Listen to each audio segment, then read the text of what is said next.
Umurongo w'umunsi. Matayo igice cya 25 umurongo 31 na 32. Umwana w'umuntu ubwo azazana n'abamarayika bose afite ubwiza bwe, nibwo azicara ku ntebe y'ubwiza bwe. Amahanga yose azateranyirizwa imbere ye, abarobanure nk'uko umwungeri arobanura intama mu ihene. Yesu Kristo atugezaho ishusho y'uko azagaruka ku munsi w'imperuka. Ntabwo azaza nka wa mwana wavukiye mu kiraro, ahubwo azagaruka nk'umwami w'icyubahiro n'umucamanza. Azicara ku ntebe y'igihangange, maze abantu bose bo ku isi bateranirizwa imbere ye.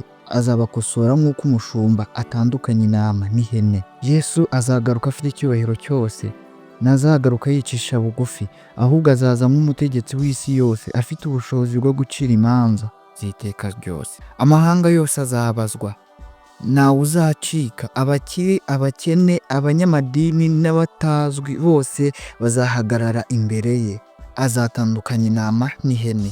Intama ni abumvira Imana, babaho mu rukundo, bagira impuhwe bakazigirira n'abandi. Ihene ni abirengagiza abandi, bakabaho mu kwikunda no kwinezeza gusa, ntibumvire n'Imana.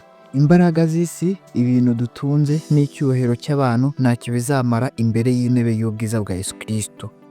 Yesu azabaza buri muntu ku giti cye, ese wabaye intama cyangwa wabaye ihene?